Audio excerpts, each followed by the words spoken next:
Sir, cholesterol level বেড়ে গেলে। Cholesterol level বেড়ে গেলে তার মানে হচ্ছে হাইপার কোলেস্টেরোলেমিয়া। ওকে, গুড।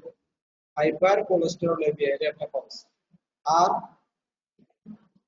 আর হচ্ছে কোনো কারণে যদি আমাদের বডিতে প্রোটিন লেভেল বেড়ে যায়, কোনো কারণে যদি প্রোটিন লেভেল বেড়ে যায়, ঠিক আছে, যেমন মাল্টিপল মায়োলন, মাল্টিপল মায়োলন, ঠিক আছে, এই জিনিসটা অবশ্যই সবাই মনে রাখবে, খুবই ইম্পর্টেন্ট, ঠিক আছে।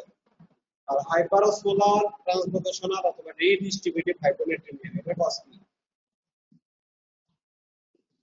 acute renal failure, administration of the meritor এবং আনকন্ট্রোলড ডায়াবেটিস মেলিটাস, যেখানে কি থাকে, হাইপারগ্লাইসিমিয়া থাকে, অকার্স উইথ হাইপারগ্লাইসিমিয়া, ঠিক আছে, অনেক বেশি পরিমাণে হাইপারগ্লাইসিমিয়া থাকে, ঠিক আছে। এটা একটা কজ হচ্ছে ট্রান্সলোকেশনাল অথবা রিডিস্ট্রিবিউটিভ। তারপর দেখো, why don't we correct the hyponatremia rapidly? মনে করো একটা রোগী আসলো আমাদের কাছে হাইপোনেট্রিমিয়া নিয়ে, severe hyponatremia, suppose serum sodium level is 110 millimole per litre, মানে 110 মিলিমোল পার লিটার অথবা 125 মিলিমোল পার লিটার। হ্যাঁ, এই রোগীটা যখন আসবে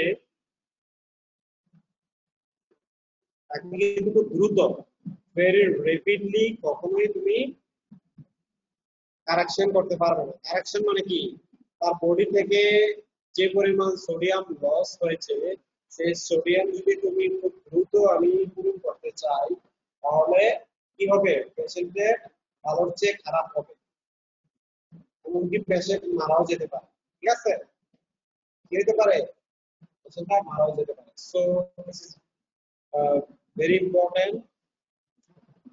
এখন এটার মেকানিজমটা কি, is the mechanism, it results in a severe neurological syndrome due to local area of demyelination called central pontine myelinosis or osmotic demyelination syndrome. খুবই ইম্পর্টেন্ট, বুঝো কিন্তু।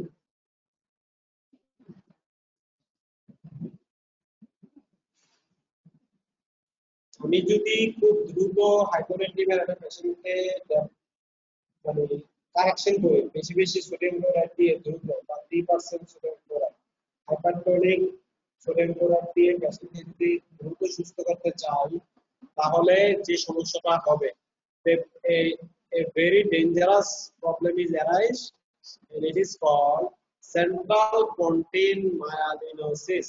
এই যে দেখো, সেন্ট্রাল পোন্টেন মায়োলিনোসিস, তার মানে কি হবে, ডিমায়ালিনেশন হবে কিসের, আমাদের যে ব্রেইন আছে, ব্রেইনের সেন্ট্রাল নার্ভাস সিস্টেমের যে মায়োলিন শীট, হ্যাঁ, নিউরনের চারপাশে যে মায়োলিন আছে, সেটা ডিমায়ালিনেশন হবে, মানে মায়োলিন শীটটা সরে যাবে, ঠিক আছে। এবং this is too much dangerous. এই ধরনের ক্ষেত্রে পেশেন্ট যে প্রবলেমগুলো নিয়ে আসবে, the symptoms include dysarthria, মানে তুতলাবে, তুতলায় তুতলায় কথা বলবে, ডিসফেজিয়া, হ্যাঁ, তার হচ্ছে খাবার কিনতে সমস্যা হবে, স্পাস্টিক কোয়াড্রিপ্লেজিয়া, মানে দুই হাত দুই পা সবকিছুই কি হয়ে যাবে, paralysed, pseudobulbar palsy and respiratory arrest, ultimately তার মাসলগুলো প্যারালাইসিস হয়ে যাবে এবং রেসপিরেটরি অ্যারেস্ট হয়ে সে মারা যাবে। So, central pontine malnutrition is too much dangerous for the patient of hyponatremia, who is corrected very rapidly by hypertonic solution that containing sodium chloride.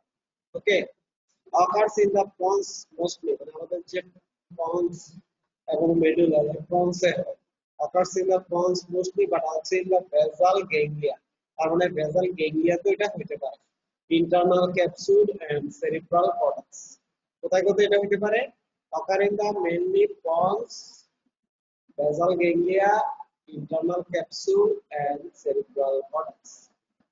এই জিনিসটা তোমরা অবশ্যই মনে রাখবে যে আমরা কখনোই কোনো হাইপোনাট্রিমিয়ার পেশেন্টকে খুব রেপিডলি কারেকশন করতে পারবো। Okay, this is too much dangerous. Rapidly correction করলে কি, এখন আমরা একটা খুব নতুন একটা জিনিস সম্পর্কে জানবো, SIADH। SIADH এই ইলাবোরেশনটা কে বলতে পারবা?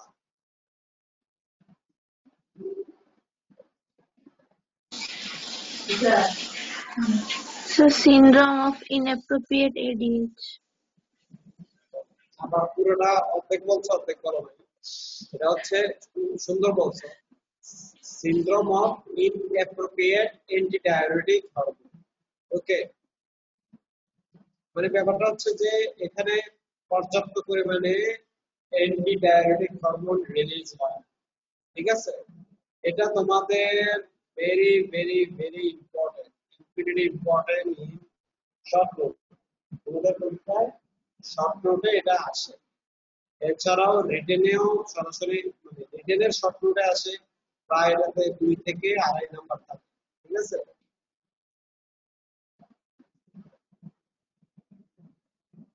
এছাড়া ভাইভাতেও এটা থেকে কোশ্চেন করা হয়। বলা হয়েছে inappropriate release of antidiuretic hormone causes SIADH, syndrome of inappropriate antidiuretic hormone. আচ্ছা, it is diagnosed by checking। আসলে আমরা এই ধরনের রোগী আসলে কিভাবে আমরা তাকে বায়োকেমিক্যালি কিভাবে বের করতে পারবো? বায়োকেমিক্যাল তোমার টেস্ট করে, হ্যাঁ, বায়োকেমিস্ট্রি ল্যাবে টেস্ট করে আমরা কিভাবে বের করতে পারবো? বায়োকেমিস্ট্রি ল্যাবে কিভাবে আমি তাকে ইনভেস্টিগেশন করতে বের করব?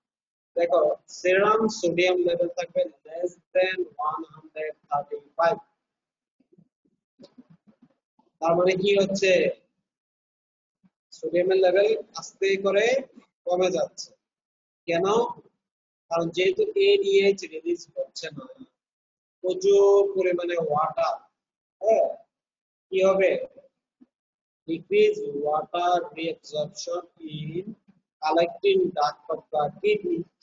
এখন কালেক্টিং ডাক্টে যদি ওয়াটার রিঅ্যাবজর্পশন কমে যায়, সেই ওয়াটারের সাথে সোডিয়াম কি হবে, অ্যাসপিরেটেড হবে through urine. So ultimately serum sodium must be decreased less than 135। Serum osmolarity এটাও কমে যাবে, কত হবে, লেস দেন 280। কেন সিরাম অসমোলারিটি কমে যাচ্ছে?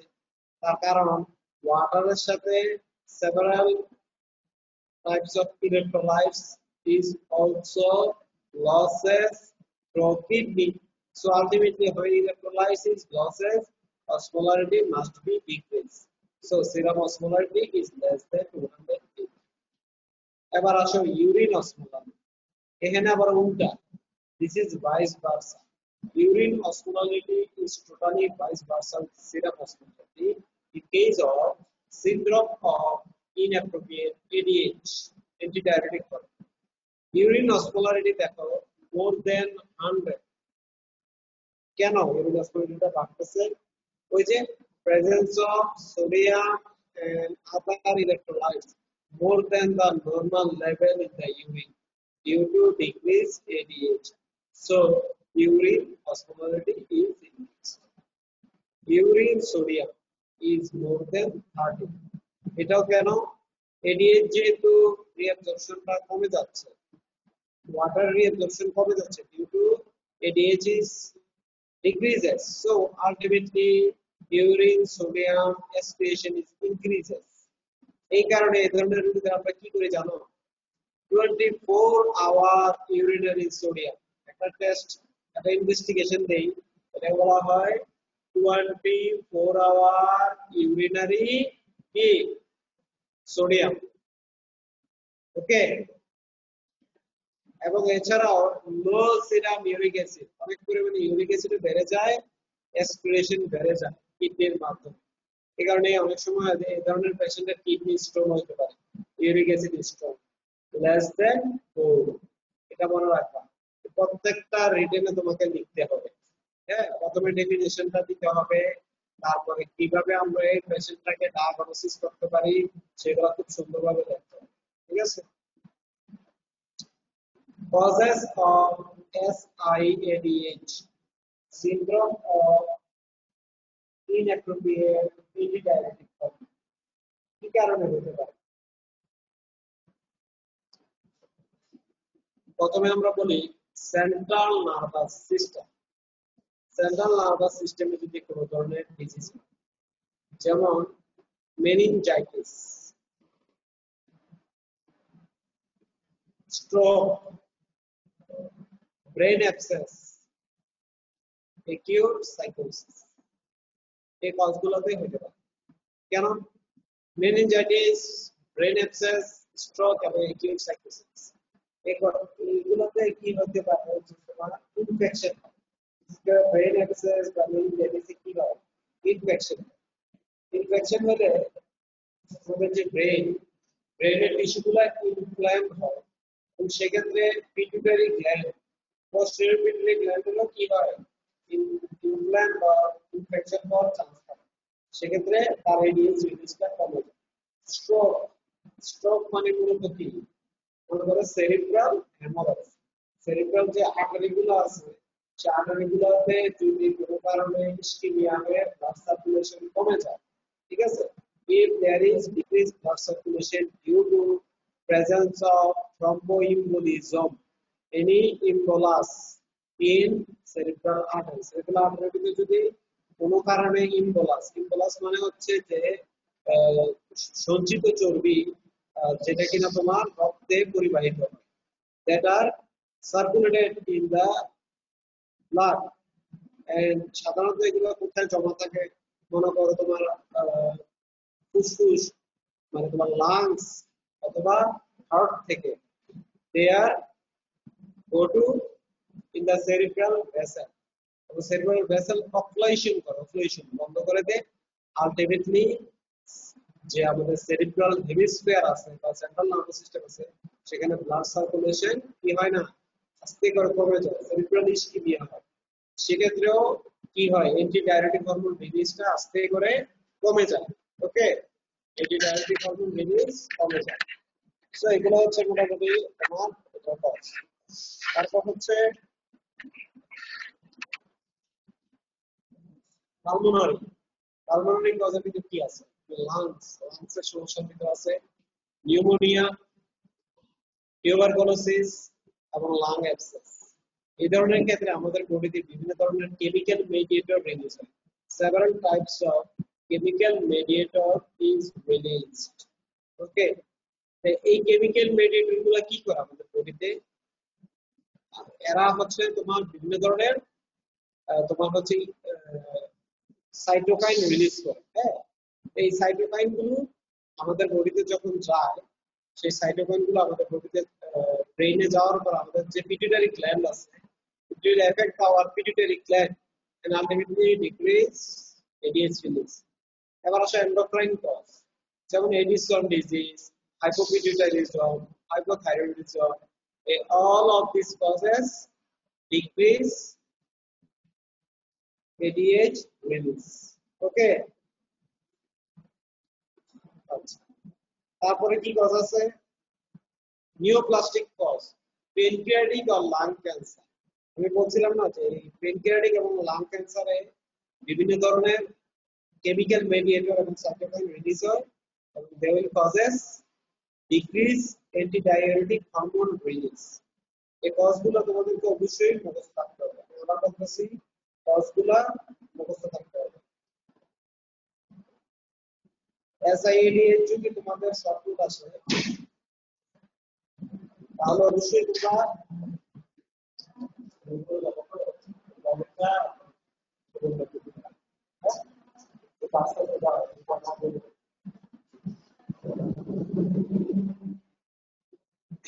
সো এসআইএডিএইচ যদি আসে, আমি আবার বলতেছি তোমাদের শর্টকাট আসবে এটা পরীক্ষায়। আমি যদি কোশ্চেন করি তাহলে তোমাদের কোশ্চেন আউট করে দিলাম, এটা আমি দিব। আমি একটা কোশ্চেন আউট করে দিলাম, তোমাদের টার্মের কোশ্চেন বা টপের কোশ্চেন তো করিয়ে সেই কোশ্চেন আমি বলে দিলাম। এসআইএডিএইচ অবশ্যই কি বলছি সবাই শুনছো? Yes, sir. আর যারা জানতে পারতেছে না শুনতেছে না তারা মিস করতেছে, আমি বলে দিলাম। তোমাদের গুরুত্বপূর্ণ কোশ্চেন আমি করে দিয়েছি পরীক্ষা, একদম কোশ্চেন আউট করে দিচ্ছি। যাও এবার এটা ভালোভাবে মুখস্থ করো যা আছে। হাইপারনেট্রিমিয়া থেকে কোশ্চেন করবো, হাইপোনেট্রিমিয়া থেকে করবো, অ্যাসাইডিস থেকে করবো, এসিড ফেজ ব্যালেন্সটা এখনো পড়াই নেই, সেটা পড়াবো, সেখান থেকে কোশ্চেন করবো। ঠিক আছে?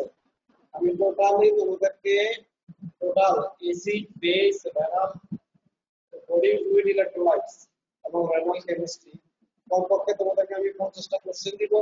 ওই 50টা কোশ্চেন যদি তোমরা মুখস্থ করো তোমাদের অবশ্যই সবগুলো পরীক্ষায় কেমন আছে 100%।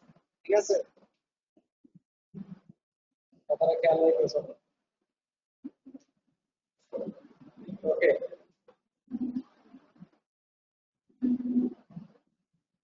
আর যারা মিস করছো তো ওরা মিস করবা। হাইপারনেট্রিমিয়া, আমি জাস্ট ডেফিনেশনটা তোমাদেরকে বলি।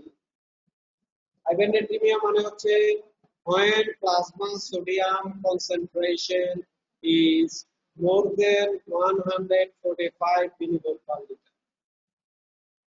It is much less common than hyponatremia, but is more frequency of clinical significance. কথাটার অর্থ হচ্ছে যে যখন বডিতে সোডিয়ামের, আমরা তো হাইপোনেট্রিমিয়া অলরেডি করছি না? এই যে হাইপোনেট্রিমিয়া আমাদের মোটামুটি সব কিছু পড়া হয়েছে। হ্যাঁ, হাইপোনেট্রিমিয়া টাইপস পড়া হয়েছে, প্রত্যেকটা আলাদা আলাদা ক্রস পড়াই দিছি। হ্যাঁ, তারপরে ক্লাসে আমি এগুলো কিন্তু তোমাদের পড়া জিজ্ঞেস করবো, তোমরা সবগুলো এগুলা পড়বা। ঠিক আছে? প্রয়োজনে আমি আবার রিভাইজ দিয়ে দিব। ঠিক আছে? এবার হচ্ছে হাইপারনেট্রিমিয়া, the causes of hypernatremia আমরা পড়বো এবং টাইপস গুলো পড়বো নেক্সট ক্লাসে। আজকে তোমরা জেনে নাও হাইপারনেট্রিমিয়া হচ্ছে plasma sodium concentration is more than 145 millimole per litre.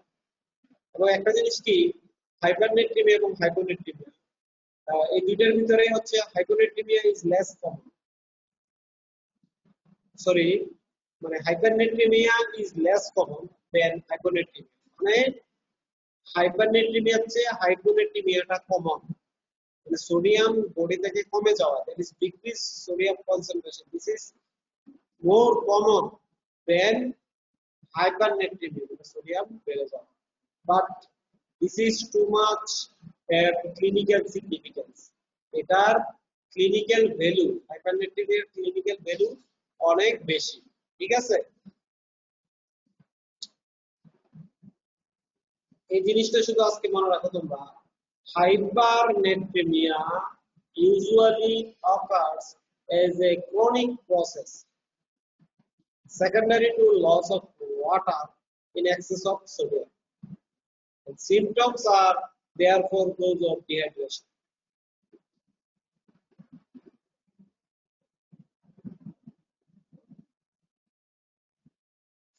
মানে হাইপারনেট্রিমিয়া কখনো তোমার হঠাৎ করে হবে না, এই জিনিসটা সবাই মাথায় রাখবে। ঠিক আছে?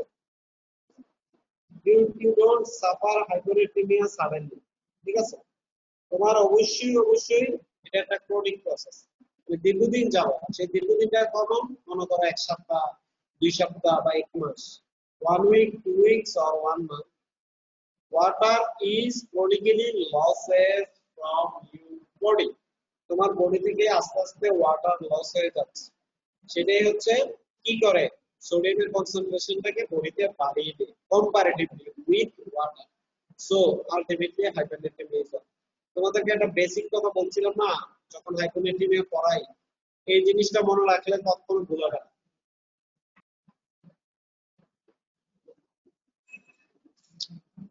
এটা কোথায় দিছিলাম তার আমি দেখাচ্ছি।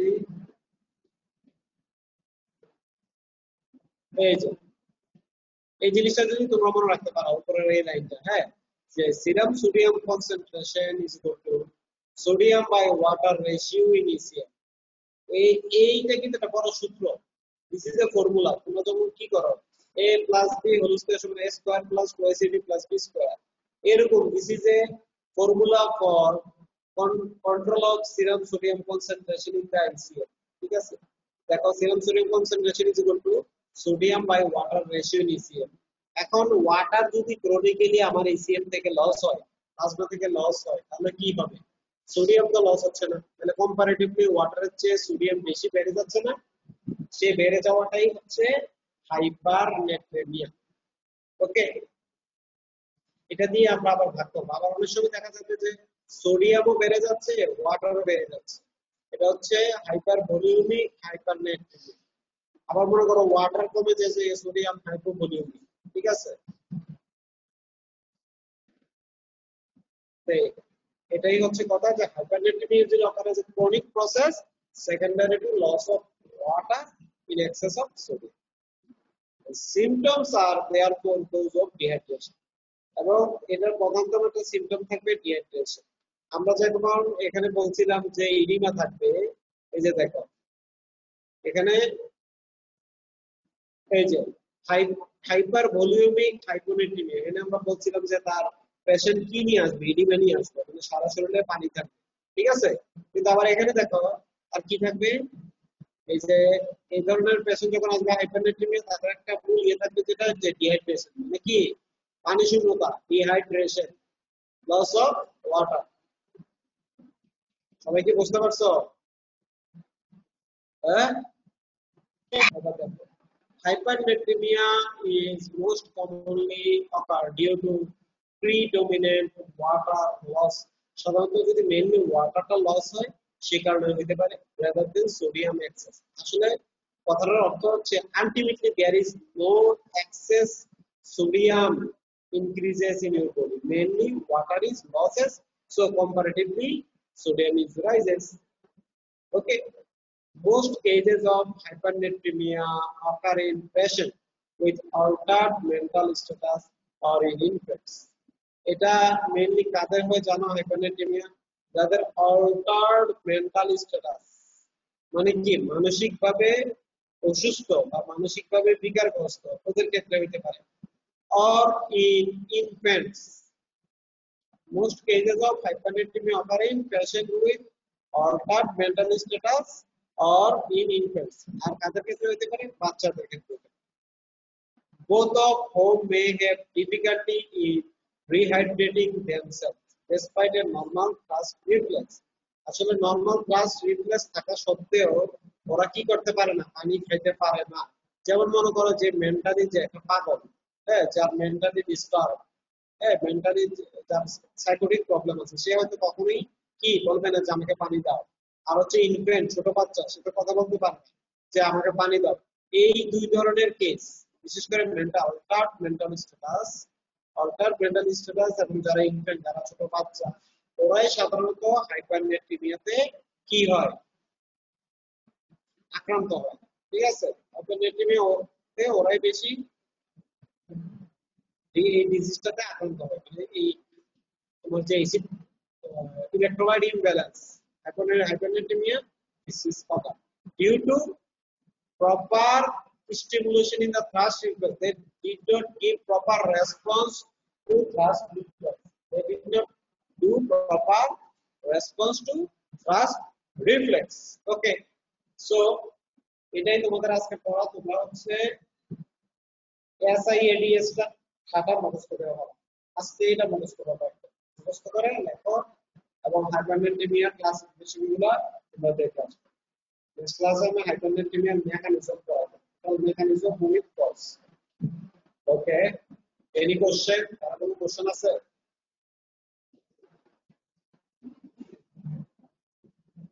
কোশ্চেন নাই? ওকে, তোমাদের নেক্সট কি ক্লাস?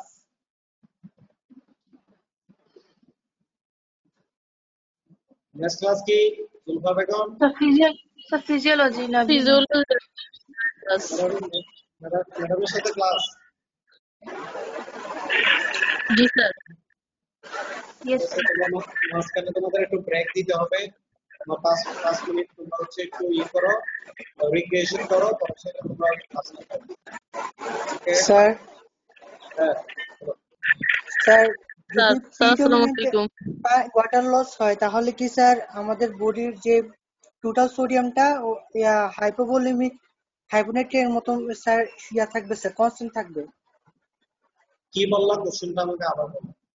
মানে স্যার ওই যে স্যার প্রিডোমিনেন্ট ওয়াটার লস যদি হয়, মানে ডিহাইড্রেশন হ্যাঁ যদি হয় আর কি, হ্যাঁ হ্যাঁ তখন স্যার টোটাল বডি সোডিয়ামটা কি একই থাকবে না স্যার? হ্যাঁ, টোটাল বডি সোডিয়ামে আসলে তেমন কোনো চেঞ্জ হবে না। আসলে মেইনলি হচ্ছে কি, আমার তো ওয়াটার লস হচ্ছে, বডি থেকে ওয়াটার ডিপ্রেশন হচ্ছে, ঠিক আছে? সেই জিনিসটাই আমরা পড়বো, ঠিক আছে? যে দেখবা যে টোটাল বডি সোডিয়াম তেমন একটা লস হচ্ছে না, কিন্তু কম্পারেটিভলি ওয়াটারের সাথে মিলালে দেখা যাবে সোডিয়াম লেভেল বেড়ে গেছে, কারণ আমার তো ওয়াটার কম, ঠিক আছে? এই যে দেখো আমি তোমার বলি, যেমন হাইপার ভলিউমিক হাইপারনেট্রিমিয়া, এখানে increase sodium content of the body, ঠিক আছে? এটাতে কোন ক্ষেত্রে টোটাল বডি সোডিয়াম বাড়বে? যেসব ক্ষেত্রে আমার বডিতে আমি কোন ধরনের হাইপারটোনিক স্যালাইন দিব। আমি একটা রোগীকে যখন হাইপারটোনিক স্যালাইন দিব, মানে মনে করো খুব বেশি পরিমাণে নরমাল সোডিয়াম আছে, এরকম একটা আমি স্যালাইন দিলাম, নরমাল স্যালাইন দিয়ে দিলাম যেটাতে প্রচুর পরিমাণে সোডিয়াম ক্লোরাইড আছে, তাহলে এই পেশেন্টের কি হবে?